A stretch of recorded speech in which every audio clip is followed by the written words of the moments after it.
Hello everyone, welcome back. Today we're going to read more of The Nutcracker and the Mouse King by E.T.A. Hoffmann. We are more than halfway through now, I think. I'm pretty sure. Yeah. So, we're gonna go ahead and read. Should any of my respected readers or listeners ever have happened to be cut by glass, they will know what an exceedingly nasty thing it is, and how long it takes to get well. Marie was obliged to stay in bed a whole week, because she felt so terribly giddy whenever she tried to stand up. But at last she is quite well again, and able to jump about as of old. Things in the glass cupboard looked very fine indeed. Everything new and shiny, trees and flowers and houses, toys of every kind. Above all, Marie found her dear Nutcracker again, smiling at her on the second shelf, with all his teeth all sound and right. As she looked at this pet of hers with much fondness, it suddenly struck her that all Godpapa Drosselmeyer's story had been about Nutcracker and his family feud with Dame Mousy-Rinks and her people. And now she knew that her Nutcracker was none other than young Mr. Drosselmeyer of Nuremberg, Godpapa Drosselmeyer's delightful nephew, unfortunately under the spells of Dame Mousy-Rinks. For whilst the story was being told, Marie couldn't doubt for a moment that the clever clockmaker at Pirlipat's father's court was Godpapa Drosselmeyer himself. "But why didn't your uncle help you? Why didn't he help you?" Marie cried sorrowfully, as she felt more and more clearly every moment that in the battle which she had witnessed, the question in dispute had been no less a matter than Nutcracker's crown and kingdom. Weren't all the other toys his subjects? And wasn't it clear that the astronomer's prophecy was that he was to be rightful king of Toyland had come true? Whilst the clever Marie was weighing all these things in her mind, she kept expecting that Nutcracker and his vassals would give some indications of being alive, and make some movements as she looked at them. This, however, was by no means the case. Everything in the cupboard kept quite motionless and still. Marie thought this was the effect of Dame Mousy-Rink's enchantments, and those of her seven-headed son, which still were keeping up their power. "But," she said, "though you're not able to move, or to say the least little word with me, dear Mr. Drosselmeyer, I know you understand me, and see how very well I wish you. Always reckon on my assistance when you require it. At all events, I will ask your uncle to aid you with all his skill and talents, whenever there may be an opportunity." Nutcracker still kept quiet and motionless, but Marie fancied that a gentle sigh came breathing through the glass cupboard, which made its panes ring in a wonderful, though all but imperceptible manner, whilst something like a little bell-toned voice seemed to sing, "Marie fine, angel mine, I will be thine, if thou wilt be mine." Although a sort of cold shiver ran through her at this, still it caused her the keenest pleasure. Twilight came on. Marie's father came in with Godpapa Drosselmeyer, and presently Louisa set out the tea-table, and the family took their places round it, talking in the pleasantest and merriest manner about all sorts of things. Marie had taken her little stool and sat down at her godpapa's feet in silence. When everybody happened to cease talking at the same time, Marie looked at her godpapa full in the face with her great blue eyes, and said, "I know now, godpapa, that my Nutcracker is your nephew, young Mr. Drosselmeyer from Nuremberg. The prophecy has come true. He is a king and a prince, just as your friend the astronomer said he would be. But you know as well as I do that he is at war with Dame Mousy-Rink's son, that horrid king of the mice." Okay, I'm just botching these British accents. When it's a vowel that comes after you pronounce the R. "That horrid king of the mice. Why don't you help him?" Marie told the whole story of the battle as she had witnessed it, and was frequently interrupted by the loud laughter of her mother and sister, but Fritz and Drosselmeyer listened quite gravely. "Where in the name of goodness has the child got her head filled with all that nonsense?" cried her father. "She has such a lively imagination, you see," said her mother. "She dreamt it all when she was feverish with her arm." "It is all nonsense," cried Fritz, "and it isn't true. My Rhedosaurs are not such cowards as all that. If they were, do you suppose I should command them?"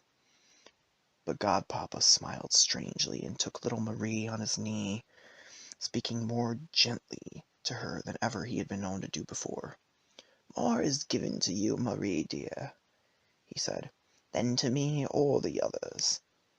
You are a born princess like Perlipet, and reign in a bright, beautiful country. But you still have much to suffer, if you mean to befriend poor transformed Nutcracker, for the king of the mice lies in wait for him at every turn. But I cannot help him. You, and you only, can do that. So be faithful and true." Neither Marie nor any of the others knew what Godpapa Drosselmeyer meant by these words. But they struck Dr. Stahlbaum, the father, as being so strange that he felt Drosselmeyer's pulse, and said, "There seems to be a good deal of congestion about the head, my dear sir. I'll just write you a little prescription." But Marie's mother shook her head meditatively and said, "I have a strong idea what Mr. Drosselmeyer means, though I can't exactly put it in words." It was not very long before Marie was awakened one bright moonlight night by a curious noise which came from one of the corners of the room. There was a sound as of small stones being thrown and rolled here and there, and between whiles came a horrid cheeping and queaking. "Oh, dear me! Here come those abominable mice again!" cried Marie in terror, and she would have awakened her mother, but the noise suddenly ceased, and she could not move a muscle, for she saw the king of the mice working himself out through a hole in the wall. And at last he came into the room, ran about in it, and got onto the little table at her bed head with a great jump. "He cried, "Get me your sweetmeats! Out with your cakes, marchpane and sugar stick, gingerbread cakes! Don't pause to argue. If yield them you won't, I'll chew up Nutcracker, see if I don't!" As he cried out these terrible words, he gnashed and clattered his teeth most frightfully, and then made off again through the hole in the wall. This frightened Marie so that she was quite pale in the morning, and so upset that she scarcely could utter a word. 100 times she felt impelled to tell her mother, or her sister, or at all events her brother, what had happened. But she thought, of course none of them would believe me. They'd only laugh at me. But she saw well enough that to secure Nutcracker she'd have to sacrifice all her sweet things, so she laid out all she had of them at the bottom of the cupboard next evening.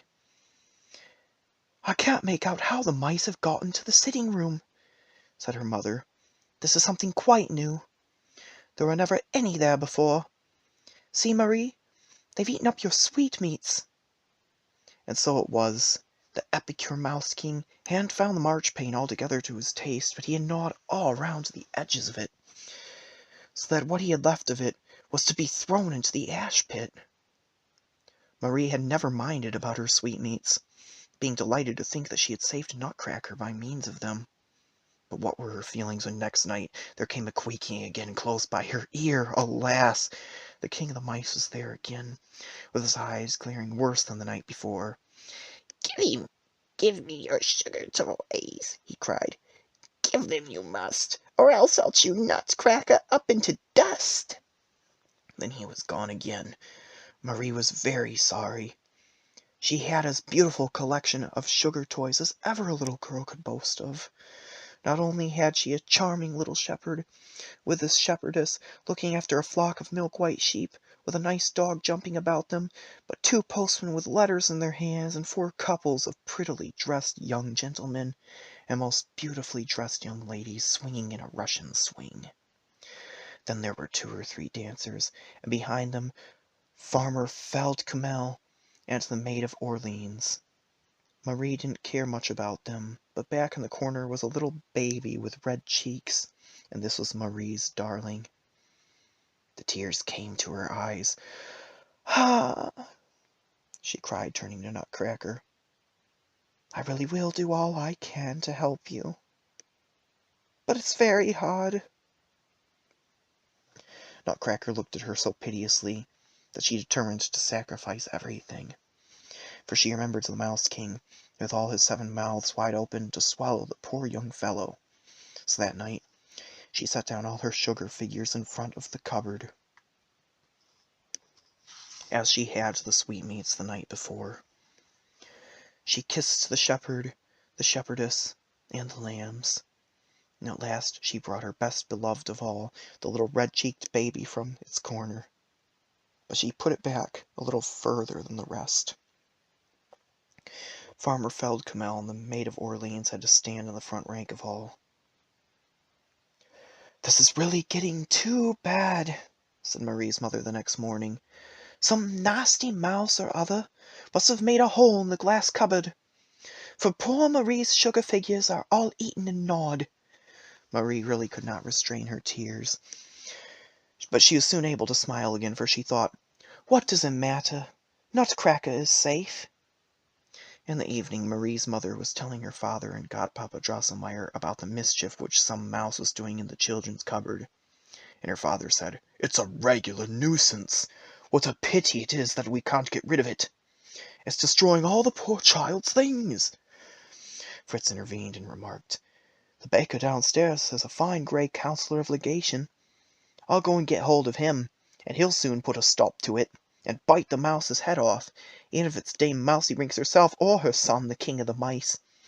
"Oh, yes," said his mother, laughing, "and jump up on the chairs and tables, knock down the cups and glasses, and do ever so much mischief besides." "No, no," answered Fritz. "The baker's Counselor of Legation is a very clever fellow.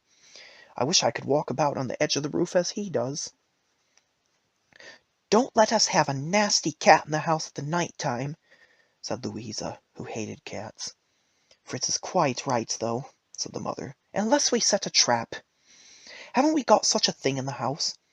"Godpapa Drosselmeyer's the man to get us one," said Fritz. "It was he who invented them, you know."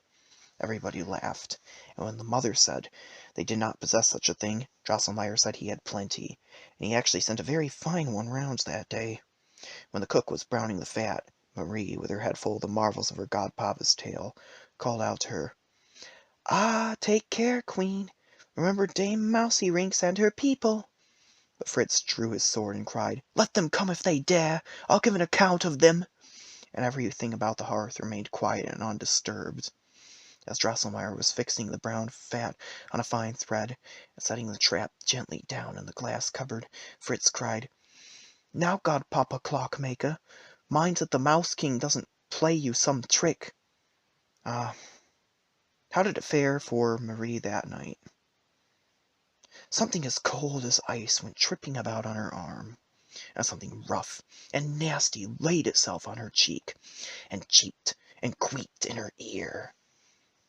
The horrible Mouse King came and sat on her shoulder, foamed the blood-red foam all out of its 7 mouths, and chattering and grinding his teeth, he hissed in Marie's ear, "Hissss, keep away, don't go in there. Wear that house, don't you be caught. Death to the mouse. Hand out your picture books. None of your scornful looks. Give me your dresses. I'll see your laces. If you don't, leave you I won't. Nutcracker I'll bite. Drag him out of your sight. His last hour is near, so tremble for fear. Fee-fa, fo-fum, his last hour has come. Hee-hee-pee-pee, queek, queek." Marie was overwhelmed with anguish and sorrow, and was looking quite pale and upset when her mother said to her the next morning, "This horrid mouse hasn't been caught, but never mind, dear. We'll catch the nasty thing yet, never fear.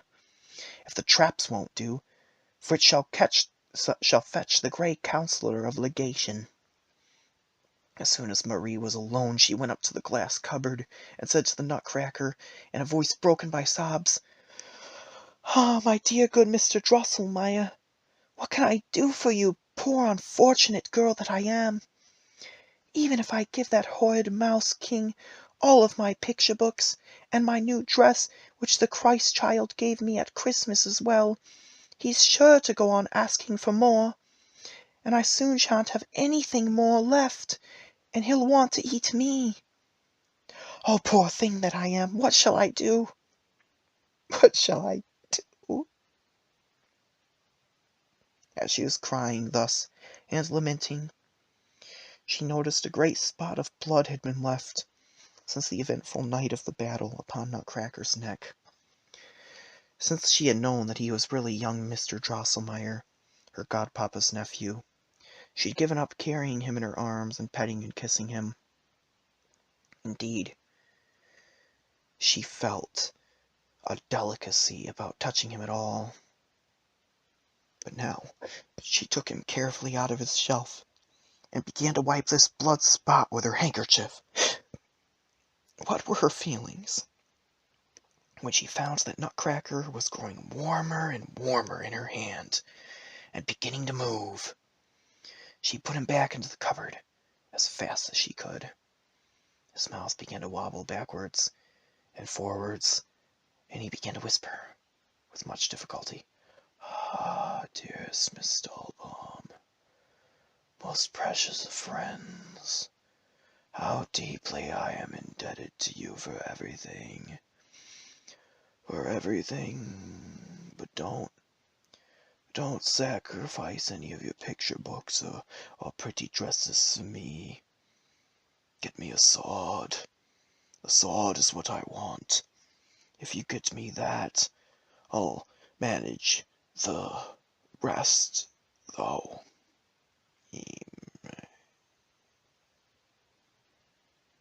There, Nutcracker's speech died away, and his eyes, which had been expressing a little sympathetic grief, grew staring and lifeless again. Marie felt no fear. She jumped for joy, rather, now that she knew how to help Nutcracker without further painful sacrifices. But where on earth will she get hold of a sword for him? She was off to take counsel with Fritz, and that evening, when their mother and father had gone out, and they two were sitting beside the glass cupboard, she told him what had passed between her and Nutcracker with the King of the Mice, and what it was that was required to rescue Nutcracker. The thing which chiefly exercised Fritz's mind was Marie's statement as to the unexemplary conduct of his Red Hussars in the great battle. He asked her once more, most seriously, to assure him if it really was the truth, and when she had repeated her statement on her word of honor, he advanced to the cupboard and made his hussars a most affecting address, and, as a punishment for their behavior, he solemnly took their plumes one by one out of their busbies, and prohibited them from sounding the mouth of the hussars of the guard for the space of a 12-month. When he had performed this duty, he turned to Marie and said, "As far as the sword is concerned, I have it in my power to assist Nutcracker. I have placed an old colonel of cuirassiers on retirement on a pension no longer ago than yesterday, so that he has no further occasions for his sabre, which is sharp." This colonel was settled on his pension in the back corner of the third shelf. He was fetched out from thence, and his sabre, still a bright and handsome silver weapon, taken off and girt about Nutcracker. Next night, Marie could not close an eye for anxiety. About midnight she fancied she heard a strange stirring and noise in the sitting-room, a rustling and a clanging, and all at once came a shrill "Whee!" "The King of the Mice! The King of the Mice!" she cried, and jumped out of bed all terror. Everything was silent, but soon there was a gentle tapping at the door of her room, and a soft voice made itself heard, saying, "Please open your door, dearest Miss Stolbaum. Don't be in the least degree alarmed. Good, happy news!" It was Drosselmeyer's voice. Young Drosselmeyer's, I mean. She threw on her dressing gown and opened the door as quickly as possible. There stood Nutcracker, with his sword all covered in blood in his right hand, and a little wax taper in his left. When he saw Marie, he knelt down on one knee and said, "It was you, and you only, dearest lady, who inspired me with knightly valor, and steeled me with strength to do battle with the insolent caitiff who dared to insult you. The treacherous King of the Mice lies vanquished and writhing in his gore. Deign, lady, to accept these tokens of victory from the hand of him who is till death your true and faithful knight." With this, Nutcracker took from his left arm the 7 crowns of the Mouse King, which he had ranged upon it, and handed them to Marie, who received them with the keenest pleasure. Nutcracker rose and continued as follows: "Oh, my beloved Miss Stahlbaum, if you would only take the trouble to follow me for a few steps, what glorious and beautiful things I could show you at the supreme moment when I have overcome my hereditary foe. Do come with me, dearest lady." I feel quite convinced, children, that none of you would have hesitated for a moment to go with good, kind Nutcracker, who had always shown himself to be a charming person. And Marie was all the more disposed to do as he asked her, because she knew what her just claims on his gratitude were, and was sure that he would keep his word and show her all sorts of beautiful things. So she said, "I will go with you, dear Mr. Drosselmeyer, but it mustn't be very far, and it won't do to be very long, because, you know, I haven't had any sleep yet." "Then we must go by the shortest route," said the Nutcracker, "although it is, perhaps, rather the most difficult." He went on in front, followed by Marie, till he stopped before the big old wardrobe. Marie was surprised to see that, though it was generally shut, the doors of it were now wide open, so that she could see her father's traveling cloak of fox fur hanging in the front. Nutcracker clambered deftly up this cloak by the edgings and trimmings of it, so as to get hold of the big tassel which was fastened at the back of it by a thick cord. He gave this tassel a tug, and a pretty little ladder of cedar wood let itself quickly down through one of the armholes of the cloak. "Now, Miss Stahlbaum, step up that ladder if you will be so kind," said Nutcracker.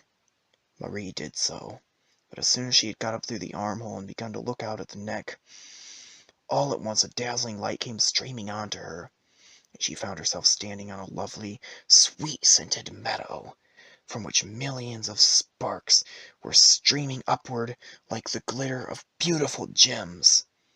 "This is Candymead, where we are now," said Nutcracker, "but we'll go in at that gate there." Marie looked up and saw a beautiful gateway on the meadow, only a few steps off. It seemed to be made of white, brown, and raisin-colored marble, but when she came close to it, she saw it was all of baked sugar almonds and raisins, which, as Nutcracker said as they were going through it, was the reason it was called Almond and Raisin Gate. There was a gallery running around the upper part of it, apparently made of barley sugar, and in this gallery 6 monkeys, dressed in red doublets, were playing on brass instruments in the most delightful manner ever heard, so that it was all that Marie could do to notice that she was walking along upon a beautiful, variegated marble pavement, which, however, was really a mosaic of lozenges of all colors. Presently the sweetest of odors came breathing round her, streaming from a beautiful little wood on both sides of the way. There was such a glittering and sparkling among the dark foliage that one could see all the gold and silver fruits hanging on the many-tinted stems, and these stems and branches were all ornamented and dressed up in ribbons and bunches of flowers like brides and bridegrooms and festive wedding guests.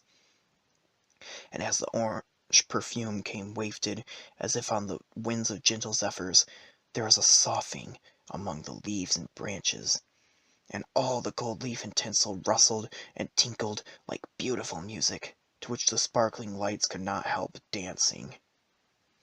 "Oh, how charming this is!" cried Marie, enraptured. "This is Christmas wood, dearest Miss Stahlbaum," said Nutcracker. "Ah," said Marie, "if I could only stay here for a little." "Oh, it is so lovely!" Nutcracker clapped his little hands, and immediately there appeared a number of little shepherds and shepherdesses, and hunters and huntresses, so white and delicate that you would have thought they were made of pure sugar, whom Marie had not noticed before, although they had been walking about in the wood. And they brought a beautiful gold reclining chair, laid down a white satin cushion on it, and politely invited Marie to take a seat.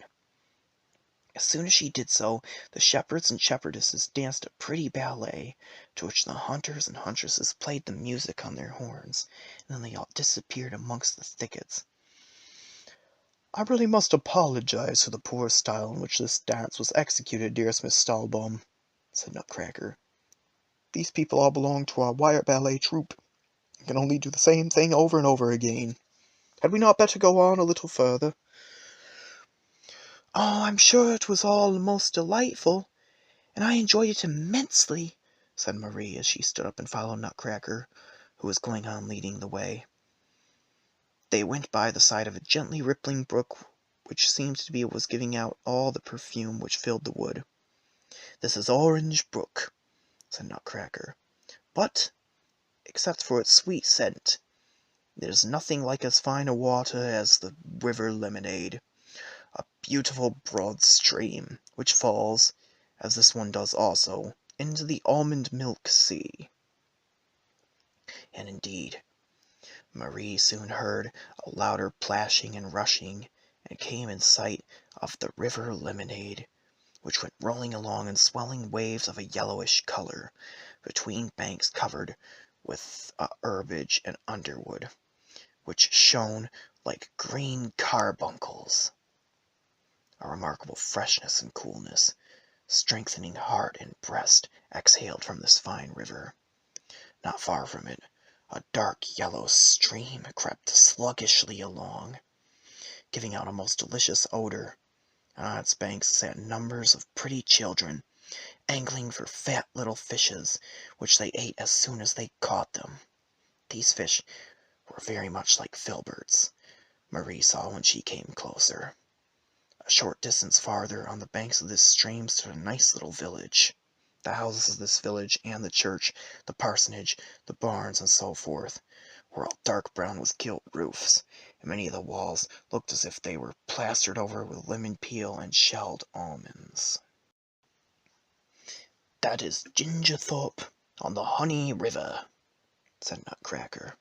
"It is famed for the good looks of its inhabitants, but they are very short-tempered people, because they suffer so much from toothache. But we won't go there at present." At this moment Marie caught sight of a little town where the houses were all sorts of colors and quite transparent, exceedingly pretty to look at. Nutcracker went on towards this town, and Marie heard a noise of bustle and merriment, and saw some thousands of nice little folks unloading a number of wagons which were drawn up in the marketplace. What they were unloading from the wagons looked like packages of colored paper and tablets of chocolate. "This is Bonbonville," Nutcracker said. "An embassy has just arrived from Paperland and the King of Chocolate. These poor Bonbonville people have been vexatiously threatened lately by the Fly Admiral's forces, so they are covering their houses over with their presents from Paperland, and constructing fortifications with the fine pieces of workmanship which the Chocolate King has sent them. But oh, dearest Miss Stahlbaum, we are not going to restrict ourselves to seeing the small towns and villages of this country. Let us be off to the metropolis." He stepped quickly onwards, and Marie followed him, all expectation. Soon a beautiful rosy vapor began to rise, suffusing everything with a soft splendor. She saw that this was reflected from a rose-red, shining water, which went plashing and rushing away in front of them in wavelets of roseate silver. And on this delightful water, which kept broadening and broadening out wider and wider, like a great lake, the loveliest swans were floating, white as silver, with collars of gold. and, as if vying with each other, they are singing the most beautiful songs, at which little fish, glittering like diamonds, danced up and down in the rosy ripples. "Oh!" cried Marie in the greatest delight, "this must be the lake which Godpapa Drosselmeier was going to make for me, and I am the girl who is to play with the swans." Nutcracker gave a sneering sort of laugh, such as she had never seen in him before, and said, "My uncle could never make a thing of this kind. You would be much more likely to do it yourself. But don't let us bother about that. Rather, let us go sailing over the water, Lake Rosa here, to the metropolis." Nutcracker clapped his little hands again, and the waves of Lake Rosa began to sound louder and to plash higher, and Marie became aware of a sort of car approaching from the distance, made wholly of glittering precious stones of every color, and drawn by 2 dolphins with scales of gold. 12 of the dearest little boys, with headdresses and doublets made of humming-birds' feathers woven together, jumped to land, and carried first Marie and then Nutcracker, gently gliding above the water, into the car, which immediately began to move along over the lake of its own accord. Ah, how beautiful it was when Marie went onward thus over the waters in the shell-shaped car, with the rose perfume breathing around her, and the rosy waves plashing. The 2 golden-scaled dolphins lifted their nostrils and sent streams of crystal high in the air, and as these fell down in glittering, sparkling rainbows, there was a sound as of 2 delicate, silvery voices singing, "Who comes over the rosy sea? Fairy is she. Bim, bim, fishes. Sim, sim, swans. Sva, sva, golden birds. Tra, tra, rosy waves. Wake you and sing. Sparkle and ring. Sprinkle and gleam. This is the fairy we languish to see, coming at last to us over the sea. Rosy waves dash, bright dolphins play, merrily, merrily on."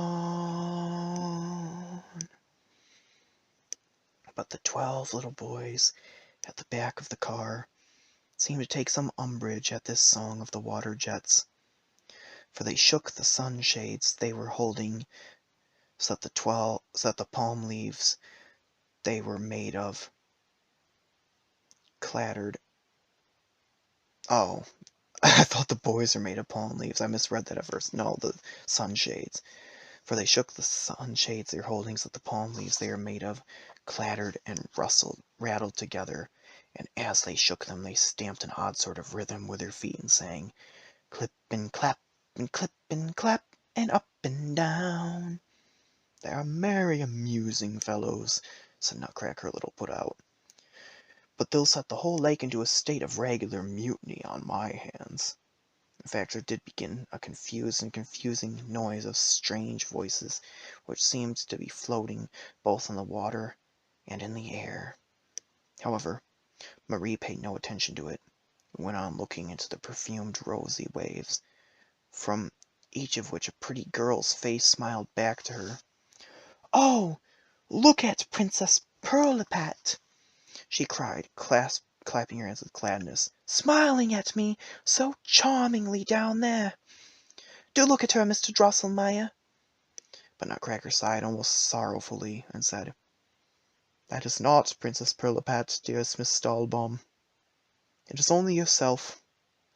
Always your own lovely face, smiling up from the rosy waves." At this, Marie drew her head quickly back, closed her eyes as tightly as she could, and was terribly ashamed. But just then the 12 boys lifted her out of the car and set her on shore. she found herself in a small thicket or grove, almost more beautiful even than Christmas wood. Everything glittered and sparkled so in it, and the fruit on the trees was extraordinarily wonderful and beautiful, and not only of very curious colors, but with the most delicious perfume. "Ah," said Nutcracker, "here we are in Comfort Grove, and yonder lies the metropolis." How shall I set about describing all the wonderful and beautiful sights which Marie now saw, or give any idea of the splendor and magnificence of the city which lay stretched out before her on a flowery plain? Not only did the walls and towers of it shine in the brightest and most gorgeous colors, but the shapes and appearance of the buildings were like nothing to be seen on earth. Instead of roofs, the houses had on beautiful twinning crowns, and the towers were garlanded with beautiful leaf-work, sculptured and carved into exquisite, intricate designs. As they passed into the gateway, which looked as if it were made entirely of macaroons and sugared fruits, silver soldiers presented arms, and a little man in a brocade dressing-gown threw himself upon Nutcracker's neck, crying, "Welcome, dearest prince! Welcome to Sweetmeatburg!" Marie wondered not a little to see such a very grand personage recognize young Mr. Drosselmeyer as a prince. But she heard such a number of small delicate voices making such a loud clamoring and talking, and such a laughing and chattering going on, and such a singing and playing, that she couldn't give her attention to anything else, but asked Drosselmeyer what was the meaning of it all. "Oh, it is nothing out of the common, dearest Miss Stahlbaum," he answered. "Sweetmeatburg is a large, populous city, full of mirth and entertainment. This is only the usual thing that is always going on here every day. Please to come on a little farther." After a few more paces, they were in the great market-place, which presented the most magnificent appearance. All the houses that were round it were of filigreed sugar-work, with galleries towering above galleries, and in the center stood a lofty cake covered with sugar by way of obelisk, with fountains round it, sprouting orgeade, lemonade, and other delicious beverages into the air. The runnels at the sides of the footways were full of creams, which you might have ladled up with a spoon if you had chosen. But prettier than all this were the delightful little people who were crowding about everywhere by the thousand, shouting, laughing, playing, and singing, in short, producing all that jubilant uproar which Marie had heard from the distance. There were beautifully dressed ladies and gentlemen, Greeks and Armenians, Tyrolese and Jews, officers and soldiers, clergymen, shepherds, jack-puddings, in short, people of every conceivable kind to be found in the world. The tumult grew greater towards one of the corners. The people streamed asunder, for the great Mogul happened to be passing along there in his palanquin, attended by 93 grandees of the realm and 700 slaves. But it chanced that the Fishermen's Guild, about 500 strong, were keeping a festival at the opposite corner of the place, and it was rather an unfortunate coincidence that the Grand Turk took it in his head, just at this particular moment, to go out for a ride, and cross the square with 300 janissaries. And as if this were not enough, the grand procession of the interrupted sacrifice came along at the same time, marching up towards the obelisk with a full orchestra playing and the chorus singing, "Hail! All hail to the glorious sun!" So there was a thronging and a shoving, a driving and a squeaking, and soon lamentations arose, and cries of pain, for one of the fishermen had knocked a Brahmin's head off in the throng, and the great Mogul had been very nearly run down by a jack-pudding. The din grew wilder and wilder. People were beginning to shove one another, and even come to fisticuffs, when the man in the brocade dressing-gown, who had welcomed Nutcracker as prince at the gate, clambered up to the top of the obelisk, and after a very clear tinkling bell had rung thrice, shouted very loudly, 3 several times. "Pastry cook! Pastry cook! Pastry cook!" Instantly, the tumult subsided. Everybody tried to save his bacon as quickly as he could. And after the entangled processions had been got disentangled, the dirt properly brushed off the Great Mogul, as the Brahmin's head stuck on again, all right, the merry noise went on just the same as before. "Tell me why that gentleman cried out, 'Pastry cook, Mr. Drosselmeyer, please,'" said Marie. "Ah, dearest Miss Stallbaum," said Nutcracker, "in this place, pastry cook means a certain unknown and very terrible power, which it is believed can do with people just as it chooses. It represents the fate or destiny which rules these happy little people, and they stand in such awe and terror of it that the mere mention of its name quells the wildest tumult in a moment, as the burgomaster has just shown. Nobody thinks further of earthly matters, cuffs in the ribs, broken heads, or the like. Every one retires within himself, and says, 'What is man? And what is his ultimate destiny?'" Marie could not forbear a cry of admiration and utmost astonishment as she now found herself, all of a sudden, before a castle, shining in roseate radiance, with 100 beautiful towers. Here and there, at intervals, upon its walls, were rich bouquets of violets, narcissus, tulips, carnations, whose dark glowing colors heightened the dazzling whiteness, inclining to rose color, of the walls. The great dome of the central building, as well as the pyramidal roofs of the towers, were all set over with thousands of sparkling gold and silver stars. "Aha!" said the Nutcracker, "here we are at Marchpane Castle at last." Marie was sunk and absorbed in contemplation at this magic palace, but the fact did not escape her that the roof was wanting to one of the principal towers,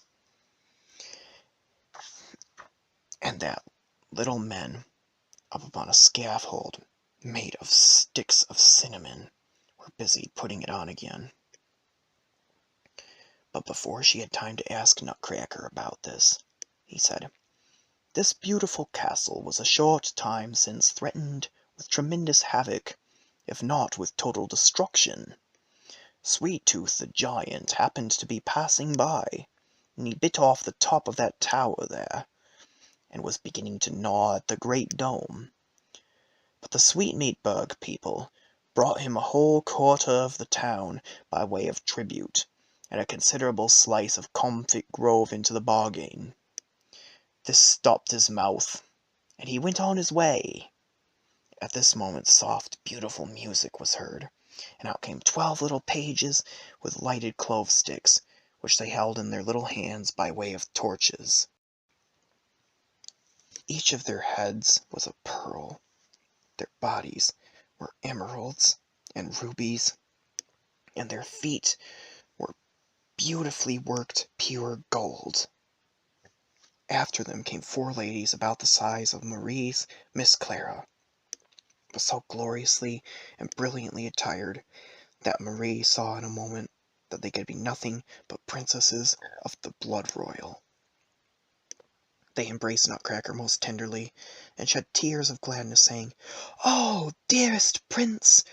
Beloved brother!" Nutcracker seemed deeply affected.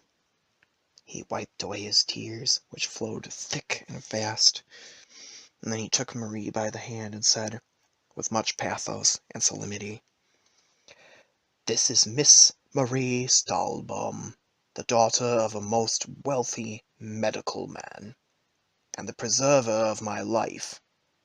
Had she not thrown her slipper just in the nick of time, had she not procured me the pensioned colonel's sword, I should have been lying in my cold grave at this moment, bitten to death by the accursed king of the mice.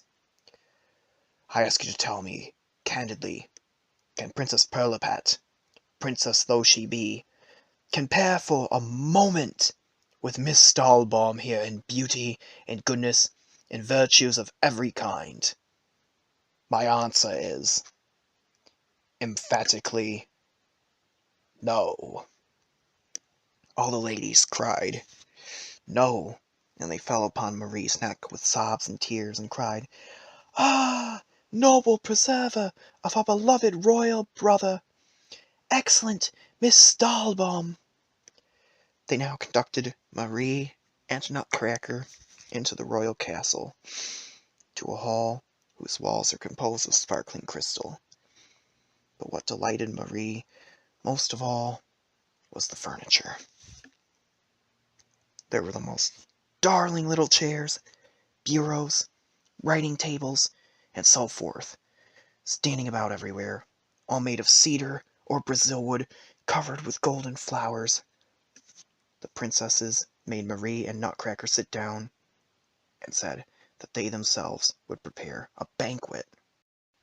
So they went and brought quantities of little cups and dishes of the finest Japanese porcelain, and spoons, knives and forks, graters and stewpans, and other kitchen utensils of gold and silver. Then they fetched the most delightful fruits and sugar things, such as Marie had never seen the like of, and began to squeeze the fruit in the daintiest way with their little hands, and to grate the spices and rub down the sugar almonds. In short, they set to work so skilfully that Marie could see very well how accomplished they were in kitchen matters, and what a magnificent banquet there was going to be.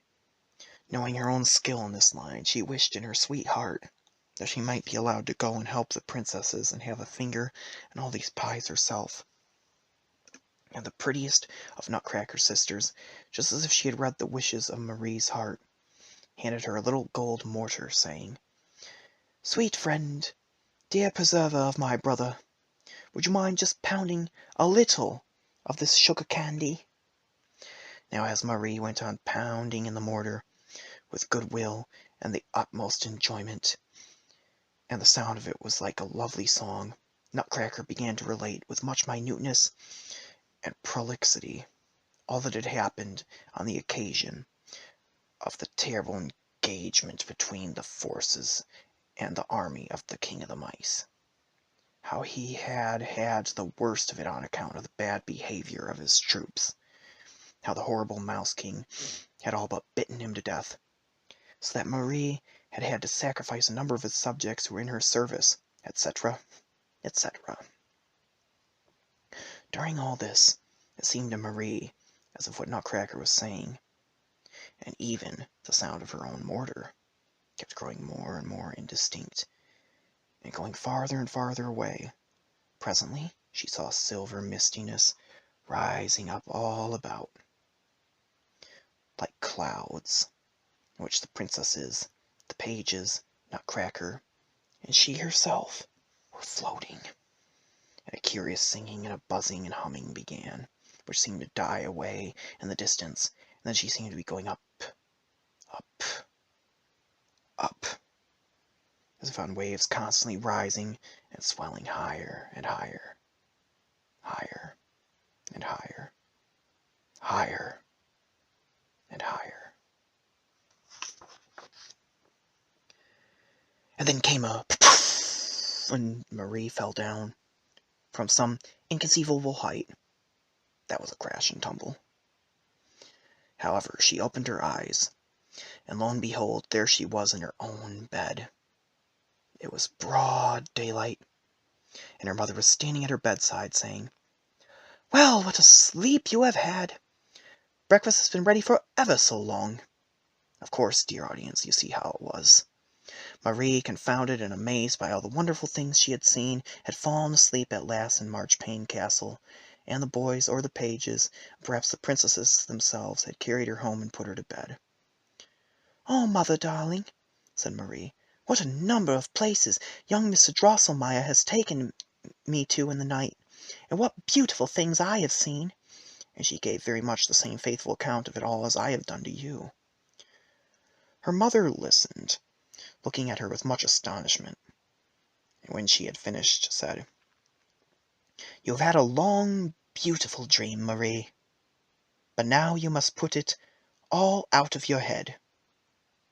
Marie firmly maintained that she had not been dreaming at all, so her mother took her to the glass cupboard, lifted out Nutcracker from his usual position on the third shelf, and said, "You silly girl!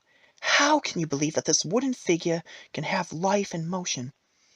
"Ah, mother," answered Marie, "I know perfectly well that Nutcracker is young Mr. Drosselmeyer from Nuremberg, Godpapa Drosselmeyer's nephew."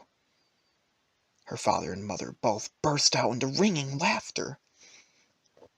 "It is all very well your laughing at poor Nutcracker, father," cried Marie, almost weeping, "but he spoke very highly of you, for when we arrived at Marchpane Castle, and he was introducing me to his sisters, the princesses, he said you were a most worthy medical man." The laughter grew louder, and Louisa and even Fritz joined in it. Marie ran into the next room, took the Mouse King's 7 crowns from her little box, and handed them to her mother, saying, "Look there, then, dear mother. Those are the Mouse King's 7 crowns which young Mr. Drosselmeyer gave me last night as a proof that he had got the victory." Her mother gazed in astonishment at the little crowns, which were made of some very brilliant, wholly unknown metal. It worked more beautifully than any human hands could have worked them. Dr. Stahlbaum could not cease looking at them with admiration and astonishment either, and both the father and the mother enjoined Marie most earnestly to tell them where she really had got them. But she could only repeat what she had said before, and when her father scolded her and accused her of untruthfulness, she began to cry bitterly and said, "Oh, dear me, what can I tell you except the truth, poor unfortunate girl that I am?" At this moment the door opened, and Godpapa Drosselmeyer came in, crying, "Hello, hello! What's all this? My little Marie crying? What's all this?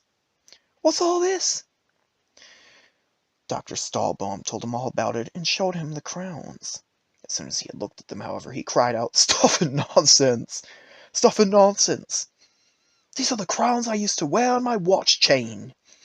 I gave them as a present to Marie on her 2nd birthday. Do you mean to tell me you don't remember?" None of them did remember anything of the kind. But Marie, seeing that her father and mother's faces were clear of clouds again, ran up to her godpapa, crying, "You know all about the affair, Godpapa Drosselmeyer. Tell it to them, then. Let them know from your own lips that my Nutcracker is your nephew, young Mr. Drosselmeyer from Nuremberg, and that it was he who gave me the crowns." But Drosselmeyer made a very angry face, and muttered, "Stupid stuff and nonsense." Upon which Marie's father took her in front of him, and said with much earnestness, "Now just look here, Marie. Let there be an end to all this foolish trash and absurd nonsense once and for all.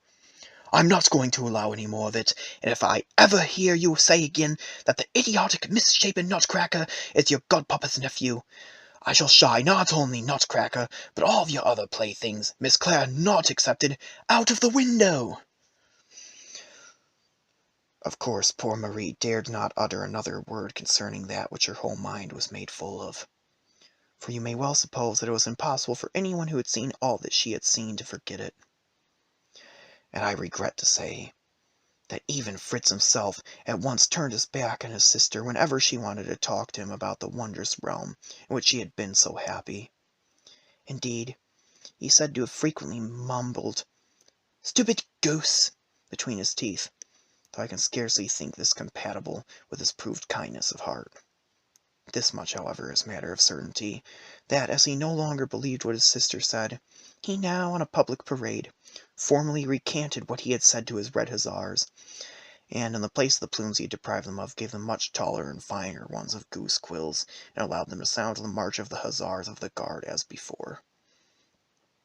Marie did not dare to say anything more of her adventures, but the memories of that fairy realm haunted her with a sweet intoxication, and the music of that delightful, happy country still sang sweetly in her ears. Whenever she allowed her thoughts to dwell on all those glories, she saw them again. And so it came about that, instead of playing as she used to, she sat quiet and meditative, absorbed within herself. Everybody found fault with her, for being this sort of little dreamer. It chanced one day, and, side note, I like to think, for obvious reasons, that this one day happened years later, that Godpapa Drosselmeyer was repairing one of the clocks in the house, and Marie was sitting beside the glass cupboard, sunk in her dreams, and gazing at Nutcracker. All at once, she said as if involuntarily, "Ah, dear Mr. Drosselmeyer, if you really were alive, I shouldn't be like Princess Pirlipat, and despise you because you had to give up being a nice, handsome gentleman for my sake." "Stupid stuff and nonsense!" cried Godpapa Drosselmeyer.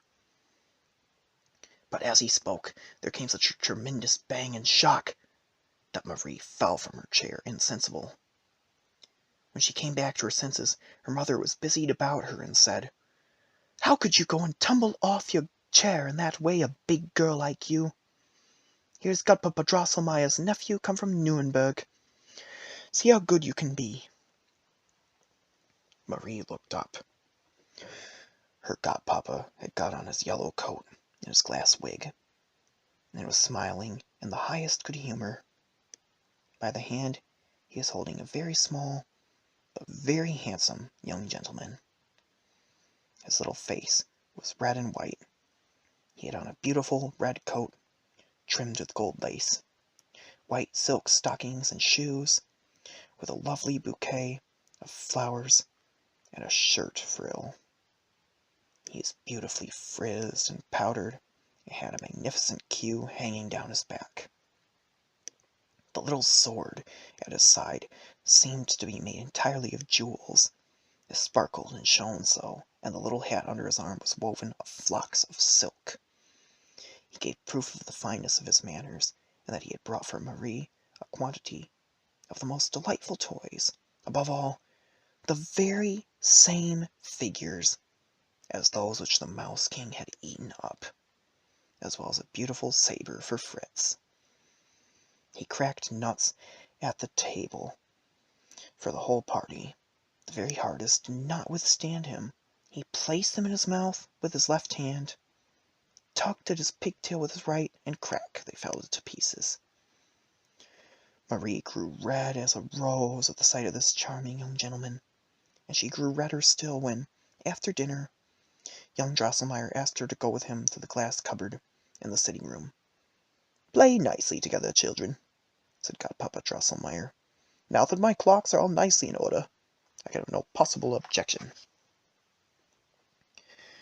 But as soon as young Drosselmeyer was alone with Marie, he went down on one knee and spake as follows: "Ah, my most dearly beloved Miss Stahlbaum, see here at your feet the fortunate Drosselmeyer, whose life you saved here on this very spot. You were kind enough to say plainly and unmistakably, in so many words, that you would not have despised me as Princess Pirlipat did, if I had been turned ugly for your sake. Immediately I ceased to be a contemptible Nutcracker, and resumed my former, not altogether ill-looking person and form. Ah, most exquisite lady, bless me with your precious hand, share with me my crown and kingdom, and reign with me in Marchpane Castle, for there I am now king." Marie raised him and said gently, "Dear Mr. Drosselmeyer, you are a kind, nice gentleman, and as you reign over a delightful country of charming, funny, pretty people, I accept your hand."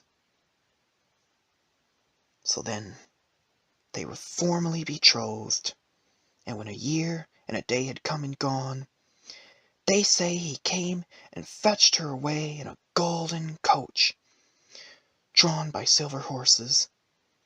At the marriage they danced 22,000 of the most beautiful dolls and other figures, all glittering in pearls and diamonds, and Marie is to this day the queen of a realm where all kinds of sparkling Christmas woods and transparent marchpane castles, in short, the most wonderful and beautiful things of every kind, are to be seen, by those who have the eyes to see them. So this is the end of the tale of the Nutcracker and the Mouse King. That's the end of the story. One of my favorite stories of all time. I'm so glad I got to read it to you guys. I hope everyone who watched this video enjoyed hearing me read the story. I finished reading this on December 5th. The upload should be up soon. I do plan on reading A Christmas Carol later this month if I get the time. I hope you will stay tuned for that. Recommend maybe some other public domain Christmas stories if you know any. Thank you so much for watching. I am so glad to have uploaded an ASMR recording of a very overlooked Christmas story. Not this one. I'm going back to the title page. Until next time, this has been Kurt.